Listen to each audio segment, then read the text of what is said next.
Think forward. Think Research Channel.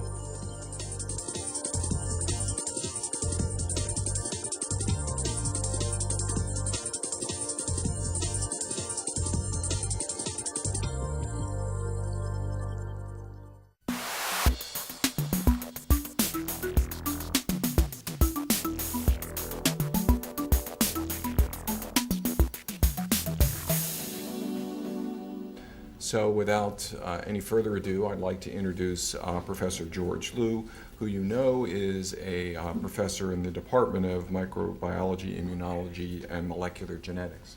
Dr. Liu. Thank you, Dr. Bob. Good afternoon. It is a great honor and privilege for me to introduce our today's Dean's Distinguished Lecture Series speaker, Dr. Peter Palese. Peter is a professor and chairman of the Department of Microbiology at Mount Sinai Medical School in New York City. Peter is the foremost investigator in influenza virus research in the world and has made many landmark contributions that have significantly advanced our understanding of and the ability to combat influenza and other RNA viruses. His major achievements include the establishment of the genetic maps for influenza A, B, and C viruses, development of reverse genetic techniques for negative strand RNA viruses, illustration of the function of the influenza immunase and the molecular mechanism of immunase inhibitors that led to two FDA-approved antiviral drugs. Recently, he has led the reconstruction of, in 1918, Spanish influenza virus. These are just to name a few of his accomplishments. Among many others, he was awarded a number of prizes, including Robert Koch Prize. Peter has been elected to the US, Austria, and German National Academy of Sciences, and has served as the president of the Harvey Society and American Society for Virology. I was privileged to be trained in his lab. I'm very delighted that he can visit us today. Without any further ado, I would like to pass the stage to Peter, and his seminar title is The Pathogenicity of Pandemic Influenza Viruses. Peter.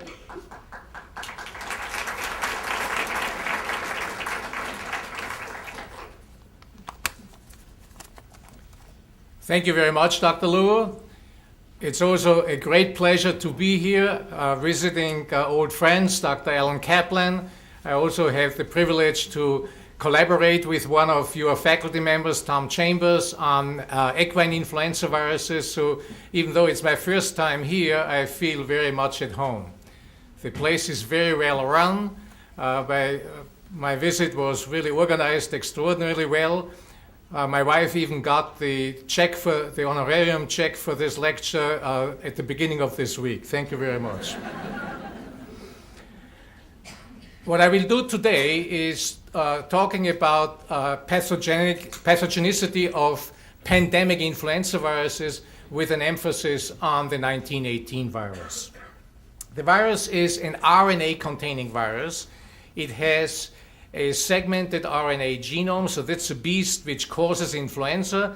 And you can see here that we have about 8 RNA segments, one in the middle, and so these are the RNA segments which make up the genome of the virus. And on the outside we have, surrounding this is a membrane layer which is derived from the host membrane, from the cytoplasmic membrane, and then we have spikes here on the outside which are made up of the hemagglutinin and neuraminidase, the H abbreviated or N molecules. So the hemagglutinin and neuraminidase are the surface glycoproteins, and that's sort of what our immune system recognizes. Even though I will talk mostly about the 1918 virus, let me sort of just remind us that influenza, the seasonal burden, is quite extraordinary as well. And this is a slide from actually Tony Fauci, my boss, the guy at the NIH who really gives us the money. And what we can see here is that the seasonal, the regular influenza, is sort of quite dramatic in terms of, that's human influenza, in terms of death globally. In the US alone, we have almost 40,000 deaths and quite a lot of hospitalizations, and the economic cost is obviously quite high. And this is in the absence of a pandemic, meaning a global epidemic. Now, coming back to the pandemics of influenza virus, we had in the last century, we had actually 3 different pandemics. The major one from 1918, which is sometimes referred to as the Spanish flu, and the name derives actually that it was described in Spain, but this was during World War I, and there was a military censorship in all of the other countries, England, Germany, etc. So and Spain was neutral at the time, so they published it, and even though there was probably much more or as much influenza in these other countries in Europe, but the name Spanish influenza or Spanish flu stuck with it. Whenever the hemagglutinin in this age, the surface glycoprotein changes, we had from 1918 on until 1957 H1 viruses circulating. When H2 came about, then there was a pandemic, and that the older ones amongst us probably remember this as the Asian flu. And then we had an 11-year period of this H2 influenza, and in 1968, what is now referred to as the Hong Kong flu with an H3 appeared, and these viruses are still with us today.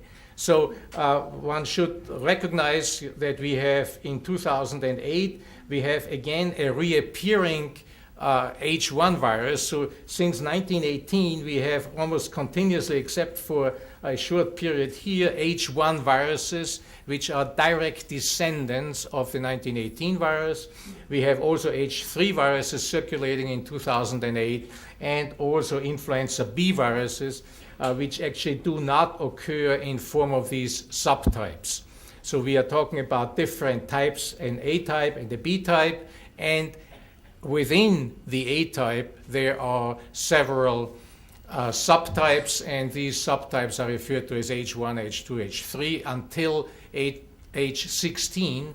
And these different subtypes are viruses which are circulating in migratory birds, in horses, in pigs, etc. In humans, however, as you can see here, we had only H1, H2, H3 in the last century. And again, at the present time, we have circulating H1 subtype and H3 subtype, as well as influenza B viruses. As I said, I will focus quite a lot on this 1918 virus because this was really, in terms of numbers, the most vicious or most dramatic pandemic.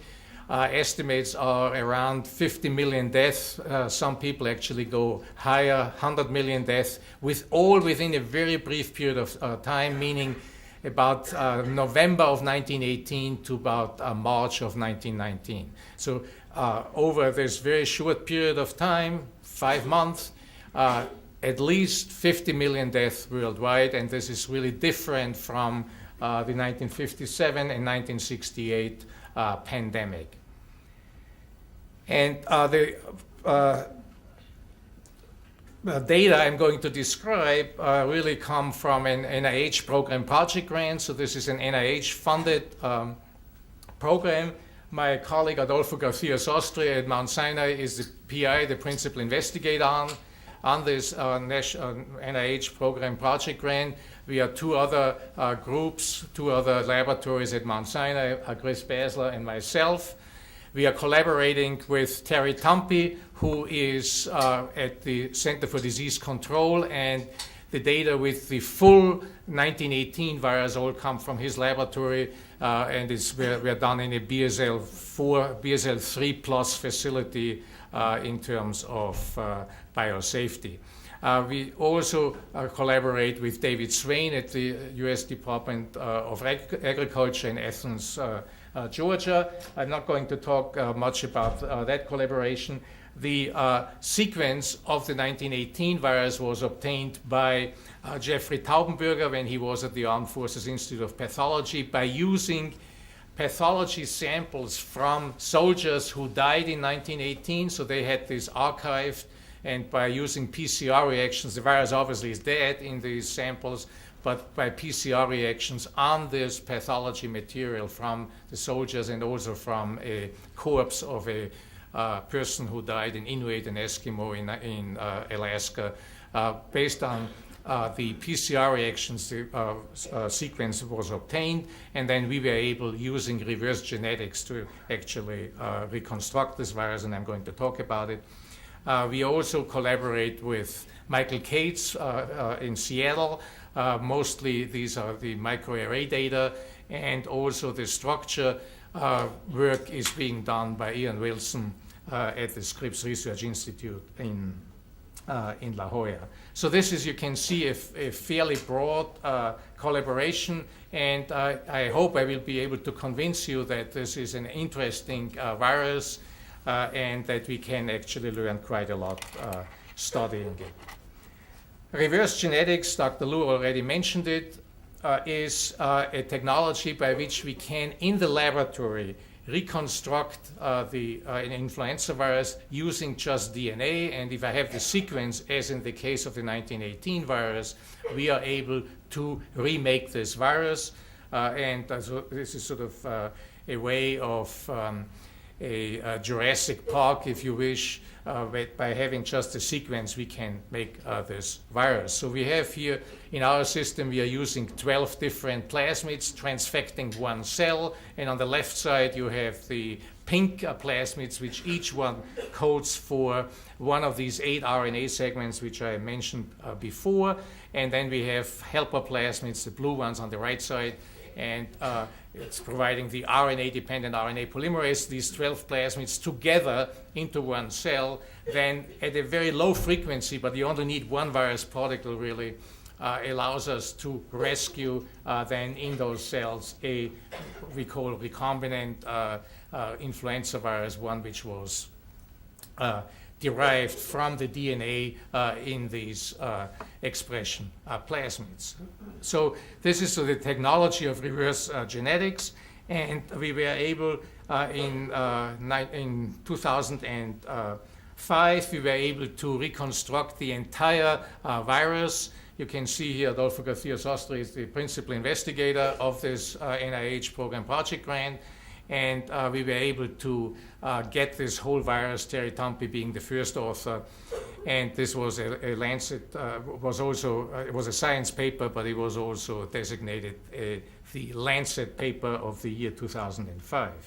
And an electromicrograph of that virus is very similar to what I showed you before in the second slide, namely we have this virus here where we can see the RNAs inside and the spikes on the outside. So clearly this 1918 virus doesn't have horns or anything. I mean, it looks really like any other influenza virus. However, the virus, as you will see, is much more pathogenic, much more virulent than any other influenza virus we ever looked at. And I have to say that I have probably more than 5,000 different isolates in freezers in my laboratory. So the virus is, as we know from the data or from the historical records, it was a really bad one. And so one of the first things we wanted to do is to learn whether this virus can be inhibited, is sensitive to FDA-approved drugs. And there are 4 different drugs which are available right now, and they are the 2 neuraminidase inhibitors and also amantadine and rimantadine. And I give you the bottom line right away. The 1918 virus is sensitive, can be inhibited by the FDA-approved drugs. And I just show you one data slide because you will see we are using this system quite frequently. So we are taking mice. So the mice are sort of not an optimal system, but I mean, it works. And we are just looking at, so we have usually 8 mice in one group, And we are looking at, on day 0, they are infected, and then we look 7 to 10 days out, how many of these mice survive. And you can see here the filled triangles show that in the absence of any drug, in the presence of phosphate buffered saline, all the animals die as we would expect. However, and then also animals which just get oseltamivir, that's another name for Tamiflu, that's the Roche drug. Obviously, the drug alone doesn't do anything to the animals, but most importantly here now, the open circles here, animals infected with the 1918 virus in the presence of Tamiflu, all of them survive. So that was very important. And there was no, from the sequence, we are quite sure that this, from the sequence of the neuraminidase, because that's a neuraminidase inhibitor, we were quite certain that this is actually a virus which would be sensitive. The other sort of early experiment we did was to sort of look whether vaccines would work. So one of the assumptions could be, or one of the possibilities could have been that the 1918 virus was somewhat immune suppressive, and that's why so many people died. From what we can learn from our animal experiments, that's probably not the case. So very briefly, the bottom line again, H1 vaccines, and this will be important because remember, we still have H1 viruses circulating. So H1 vaccines work in mice against the challenge of the virus of the 1918 virus. And then the second one I think is important, particularly in terms of people being afraid of the virus, etc. The population today is most likely partially protected against the 1918-like virus. And again, just one data slide, and this is very simple. We immunize once mice, we wait 3 weeks, and then we challenge with 100 LD50, 100 lethal dose 50, 100 times more than what is necessary to kill 50% of the mice. And then we just look which mouse dies and which one survives. And by doing this, by immunizing, and so this is the next slide, shows us sort of a distillate of some of these experiments which we did. And again here, if we look at the mock vaccinated one here, all of the animals are dead basically by day 10. If we vaccinate with an irrelevant hemagglutinin, meaning a virus which has an H3 hemagglutinin, so that's the other subtype, then basically none of the animals really gets protected. And then very important, if we look now at a vaccine, this is a 1918 vaccine, so we just made by formaldehyde treatment like all the other inactivated vaccines are made. We made a vaccine for these mice, and these mice all get protected. But then, very, very interesting, and that's sort of an important point. If we look at this red curve here, we went down to the pharmacy and bought the we bought the regular 2004 vaccine, and that contained an H1 component. And this was a New Caledonia from 1999 in that vaccine. So this is a killed vaccine which was used in 2004, and we were able to actually protect 80% of the mice with a very high challenge dose of the 1918 virus. So that's sort of the basis why I'm saying that we all have, everyone, young and the old ones as well, we all have H1 antibodies because we all have been infected by a descendant of the 1918 virus. And in this mouse system, we can show that with a H1, with a vaccine which contains an H1 component, we can protect a large percentage of the mice, meaning that all of us having some partially protective antibody against the 1918 virus. Now, let me say, mice are much easier to protect than humans or than other animals against influenza, so this is somewhat misleading perhaps, but still I think it says that would a virus like the 1918 circulate again, it would certainly, in my opinion, not have the same kind of impact as it has had in 1918. It would be because of partial immunity, we would have partial protection against such a virus. On the other hand, this virus, as I already alluded to, has or is much more virulent, much more pathogenic than any of the other viruses we have looked at. And I showed just 3 slides which illustrate that point. And the first one is looking at the virulence in mice again. And we asked, how much virus does it take to kill 50% of the mice? And this is referred to as the mouse lethal dose 50. And it's in logs. And we have as a control a Texas virus from 1991, which was isolated from humans. It's an early isolate. And we know that without adaptation, human viruses are not very virulent in mice. And we see here we need more than 10 to the 6, more than 1 million virus particles to kill 50% of the mice.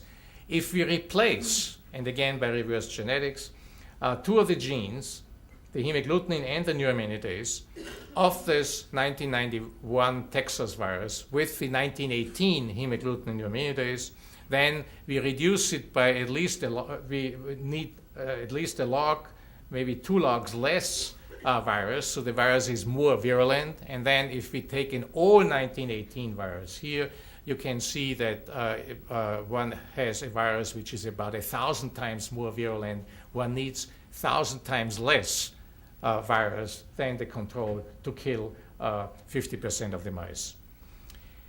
So that's one system. The next one is we are doing the same experiment in chick embryos, and there we ask the question, what is the ELD50, the embryonated egg, lethal dose 50, and again the numbers here are not identical but the same trend. We need more than 10 to the 7 for the Texas virus, human virus, and the other extreme here would be, this is about 1 million-fold here, almost 10 to the 6-fold more virulent, and then a virus which has the 2 genes from the 1918 virus is actually in this system also quite attenuated. So you can clearly see here that the 1918 virus, all 1918, is very much more virulent, very much more pathogenic in embryonated eggs or in mice, as I said before.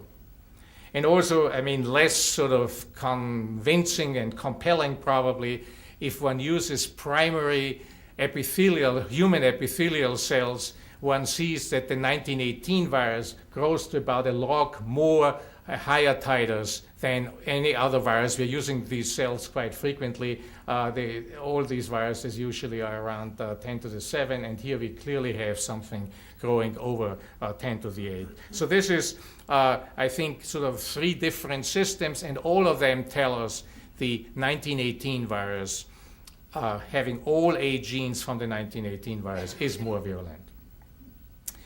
Very recently now, we have sort of tried to dissect, to sort of really ask the question, which of the genes is really the most important, has the greatest contribution to this higher virulence. And this is a PNAS paper which is in press, and there we find that by using single gene reassortance, we have 3 genes, PB1, HA, and NA, which are the most important one. And so what we are doing here is we are making 7-1 reassortance. So we make reassortance which have, this is a little bit overloaded here, but it's a very simple experiment. I mean, actually it's not so simple, but what we make is now viruses which have a backbone of 7 RNAs from the 1918, and 1 comes from this Texas strain. So we ask what happens when we replace one of the genes of the 1918 virus with the Texas 91 gene. And then the next slide will show just the reverse. We have 7 genes from the Texas and just provide 1 gene from the 1918 virus and ask what happens. And so let's just look at the right column here. We are asking again in mice here, what is the LD50? A low number means the 1918 virus. Again, we need about 1,000 virus particles to kill the mice. And the Texas one is down here at 10 to the 6. And then we replace one of the genes, or each one of these genes, with a Texas 91. And so if we have the PB1 gene here, we come from 3 logs to more than 5 logs. meaning we make by just changing one gene, taking it away from the all 8, 1918, we make it less virulent. If we take the hemagglutinin, we also make it less virulent, and if we have the neuraminidase, we also make it less virulent. So that is sort of without going into the other numbers, changing the other genes around, we still, the virus is basically as virulent as the starting 1918 virus. And then we have a whole series of other 7 reassortants where we just replace these genes now in terms of the Texas background and just provide one 1918 gene. And in essence there we see again that so now we have the Texas is over 10 to the 6, and we make it by giving it a 1918 virus, we bring it down here with the hemagglutinin and the neuraminidase.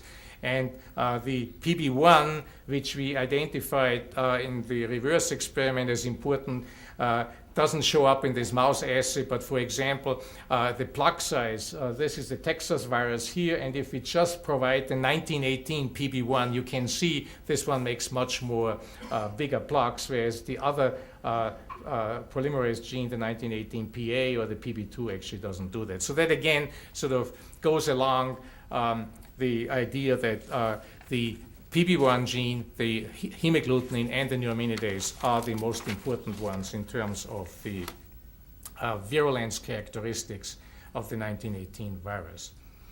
So let me then sort of briefly talk a little bit about now drilling into the question of what is it in the hemagglutinin, and we have also done quite a lot about the PB1 gene, what is it in the PB1 gene of the 1918 virus which makes it so virulent. So let me sort of just give you a little bit of a feeling what we are doing in terms of these sort of now micro-analysis in terms of these different genes. As I mentioned, we have also a structural collaborator, Ian Wilson, and so the hemagglutinin, the three-dimensional structure X-ray analysis was done by his laboratory, and one can see here, so one would have the surface of the virus down here. There are about 500 of these spikes, and the spikes are made up of a trimer of this monomer, which is shown here. And based on data not only from this analysis, we know that the antigenic sites, so that's what the immune system recognizes. So this is the 1918 hemagglutinin, but we know exactly which amino acids are important, which they are on the apical side of the molecule. So that's what the immune system, the antibody, recognizes. And then we have here an area here which is sort of this ellipsoid, this purple one here, and that is the receptor binding site. And so we asked, and this was mostly done by an MD PhD student, Laurel Glaser, in my lab. We asked, what is unusual about this 1918 virus in terms of this binding site, which is important in terms of the 1918 virus, and the receptor on cell surfaces, which is recognized by this hemagglutinin molecule on the virus, is sialic acid or neuraminic acid. And many of you probably have heard about that the human receptor is what we refer to as a 2,6 and the avian as a 2,3. So sialic acid is a sugar, 9 carbon atoms, which is bound by its carbon atom 2 to either the 6th position of galactose, which is the penultimate sugar, or to the 2,3 position, which is over here. And you can see if one holds this galactose and then the 2,3, the sialic acid is this way, but then in a 2,6 linkage, the sialic acid is here. And so when the hemagglutinin binds to this sialic acid, obviously it's slightly different whether this sialic acid is in a 2,6 context or in a 2,3 context. And that's actually what we were able, the question we asked, what was the 1918 virus, which this virus was never really, never isolated, it was just reconstructed. And so what does this virus, the 1918 virus, recognize?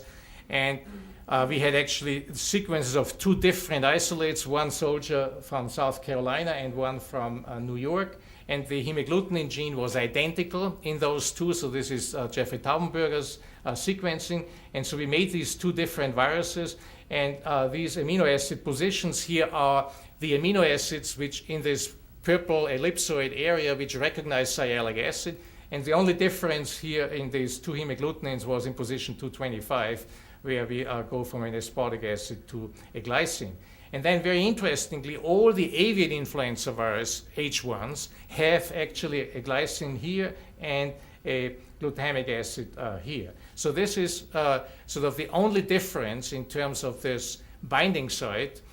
So that this is sort of the consensus avian binding site of H1 molecules, and these two different South Carolina and a New York one have in these positions 190 and 225, these amino acids. So we made all of these three viruses, so that the avian one is sort of basically what we postulate is that the hemagglutinin came from an avian influenza virus, and so we would predict actually that this virus here recognizes mostly 2,3, and this virus here, a humanized one, or by changes, becomes one which recognizes 2,6. So 2,6 sialic carbon atom 2 to the sugar 6 position, or 2,3 is actually the difference in terms of 2,3 is avian and 2,6 is human.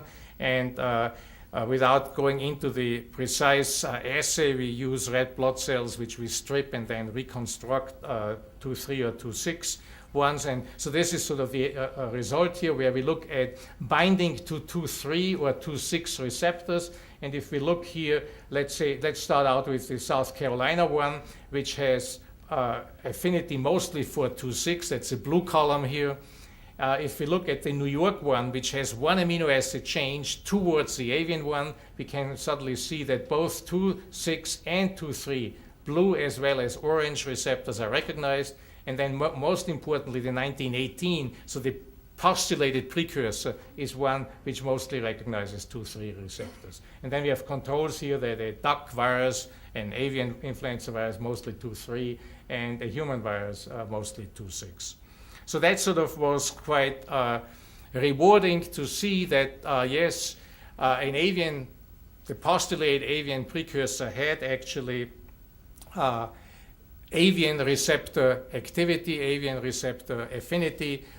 Then by one amino acid change or two amino acid changes, it made it into something which is recognizing mostly the human receptor. So that all made a lot of sense. And we also did then an experiment, and this came out about several months ago also in Science, that we looked at the transmissibility. We looked at the transmissibility. Now, this is a complicated experiment. It involves ferrets. And we asked the question, if we have an infected ferret here in one cage and then an uninfected ferret in another cage, how easily can the 1918 virus be transmitted? And so each one of these columns represents one ferret in terms of throat washings, and you have about 10 to the 6, 10 to the 7 PFU here on the left side. And then here are the contact animals, so that they have no direct contact. It's only via the air. And we can see here that the South Carolina virus transmits quite well. All three animals which were brought into contact actually do shed the virus. In contrast, the avian, the postulated precursor, goes fairly well also in the animal, in the inoculated one. However, in the contact animals, there's no evidence of virus of transmission. And then if we look at the New York one, which differs from the South Carolina by 2 amino acids, and by the avian one by 1 amino acid, is sort of in between, we do see some transmission. So this is sort of the latest in terms of just the hemagglutinin. What we can learn, it is a human receptor recognizing virus. Let me sort of just read this in terms of so far what I have said. The influenza virus HA from the South Carolina binds preferentially to the human receptor. The New York isolate, which is 1 amino acid change, binds basically both to human and avian receptors. And then what we postulate is the precursor, so we mutate it back to the avian precursor, and then it loses its ability to bind human receptors. And then also what is quite interesting is that the human virus, the 1918 virus, transmits very well, but the avian postulate precursor is not very readily transmitted in this ferret model. So this is sort of the kind of analysis we are doing. I'm not going to talk about the PB1. We have sort of very extensive studies in terms of the PB1, and they are one of the components of the virus, namely the PB1F2, which is an open reading frame in the PB1 gene, is actually a pro-apoptotic protein.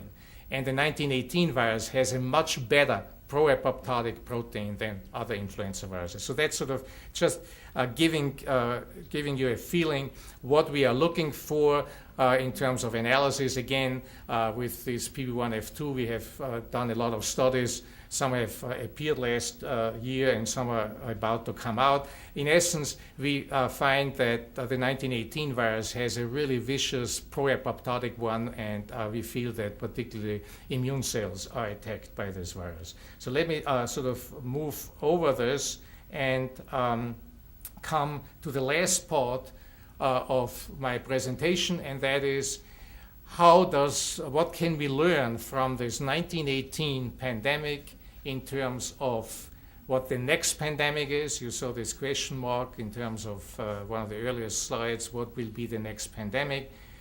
We all have heard that the H5N1, which is the hemagglutinin subtype 5, N1, which is the avian influenza virus, which is particularly in Asia, causing a lot of problems in China, in Vietnam, in Cambodia, Thailand. I just came back on Monday from Bangkok, and they had a big outbreak just north of Bangkok, about 100 kilometers north, with thousands of the animals dying overnight. So they're really very concerned. They're big poultry exporters in Thailand, so they're very concerned about this virus. In addition, this virus has been reported to cause also disease in humans. So these are the WHO data updated for February 5th, and you can see there are a lot of countries now. They are listed here. I think the winner so far is Indonesia in terms of proven cases and also death. And we have a total of 359 cases. These are WHO figures with 226 deaths. Now, I think this is misleading in a way because I think many more people get infected with the H5 influenza virus. So in other words, the fatality of about 50-60%, which is sort of reported, I think is sort of misleading. Many more people are infected subclinically, aclinically, and so that the fatality ratio is much lower. And I think in all of these cases, large doses, like 10 to the 6, 10 to the 7 particles, people who sleep with a chicken in the same room get those kinds of doses. You know? So that I think this is not really telling us the potential of this virus.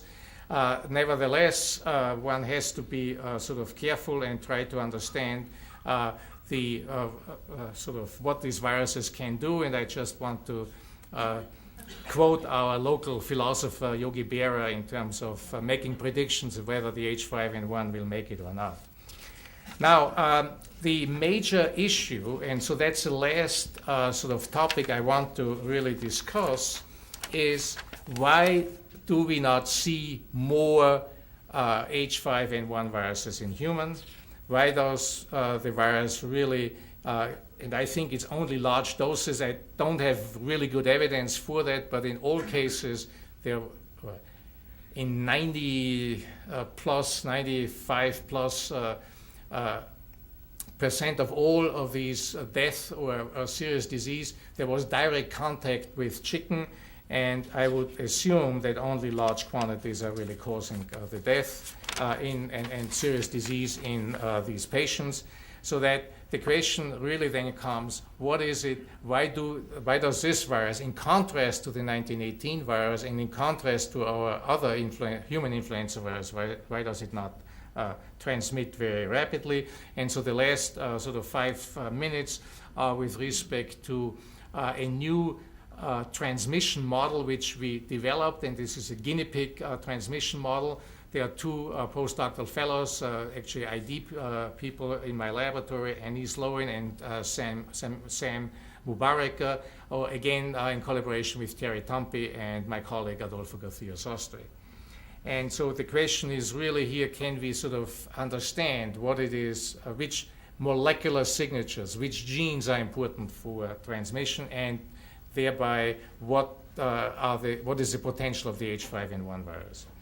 And so I found out about this guinea pig system by reading older papers. So this is a 1919 JAMA paper, Journal of American Medical Association paper, and this discusses the epidemic, the Spanish flu, respiratory infection at Camp Cody in New Mexico. And so this is, as you see here, 1919 JAMA paper. And in that paper, hidden, were two paragraphs, which the first one says, in connection with the experimental work. So this is described in 1919, what was done at the end of 1918.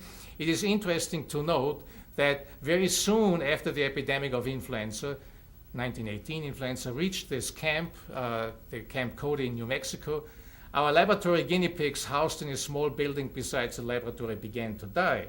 And then they go on and say they got a second shipment of 50, and one morning one pig was found dead, one guinea pig was found dead, and within 3 weeks all of the second group of guinea pigs had died just as the first had done.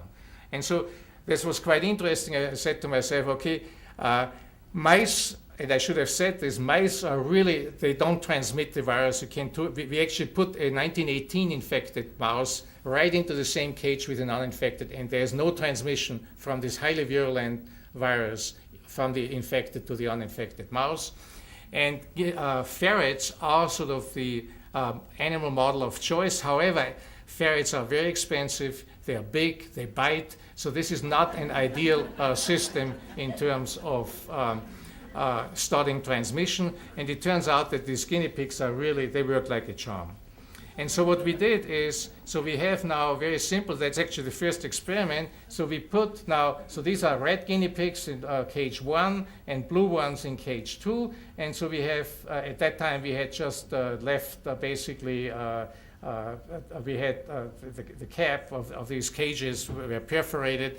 And then we asked the question, can we find infection in the green and in the black ones? And you can see here that the red and the blue guinea pigs, which were infected, they have a maximum of 10 to the 7 to 10 to the 8 in terms of their throat washings. Very, very high amount of virus. And then you see shifted. In the green and the black animals here, they get about 2 days shifted. They get also quite a lot of virus in their throat. So that really suggests that we have very nice transmission, and this is a meter between the blue ones and the black ones. So doing this, we then ask, and this is sort of the first complete study which we have, we are asking the question now, what is the what are the parameters which we can determine using this guinea pig system in terms of the aerosol transmission, and how does transmission vary with the ambient relative humidity and the temperature? And we did this by now being more sophisticated. We have now an environmental chamber. So we actually bought two expensive, more than $30,000 environmental chambers where we can precisely control the temperature as well as the relative humidity. And we have these transmission cages here, which have on the side here an opening, have basically the air exchange possible as well as on the top.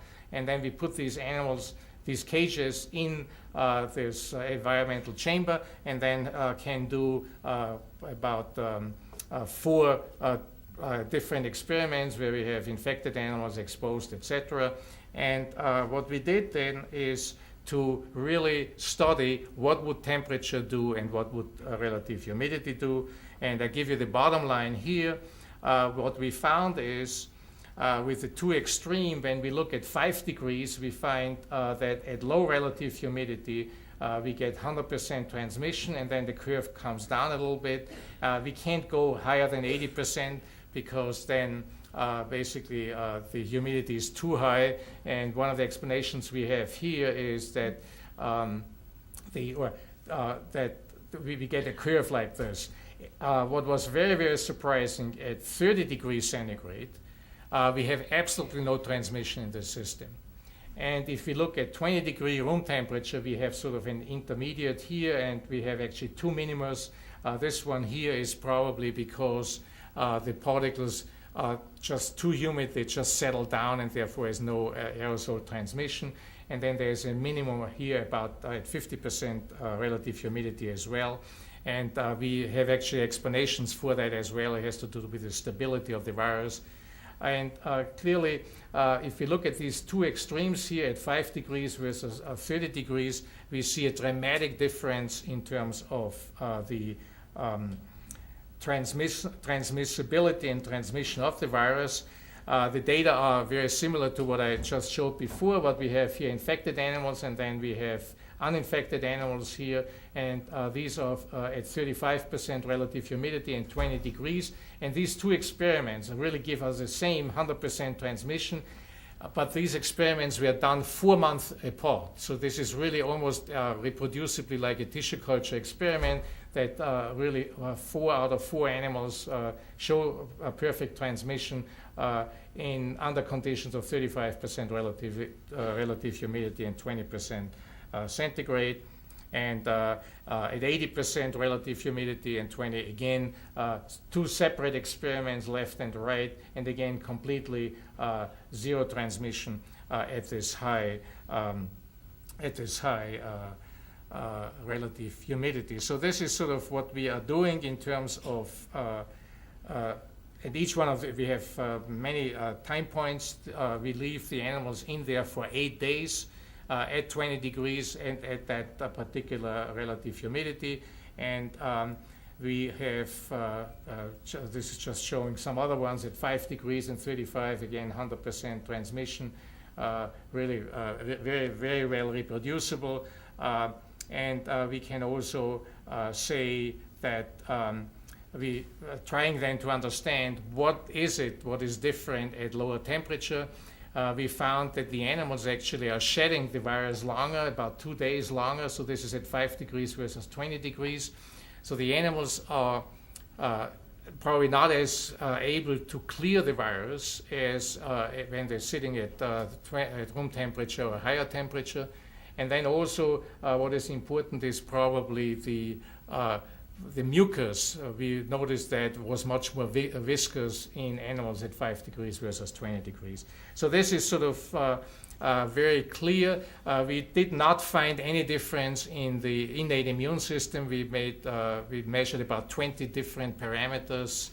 Interferon response at low temperature, at high, there is no difference. So we really feel that it's a combination of stability of the virus and some properties such as shedding longer, not being able to clear the virus as easily at the low temperature, which actually is the explanation why at low temperature there is much more transmission, and at high temperature there is basically none. So to summarize then this last part, in terms of the guinea pig transmission model, the influenza virus transmission via aerosols is affected by relative humidity. At room temperature, 20 degrees, we have a minimum at 50% relative humidity and at 80%. Most important is that cold temperature increases transmission.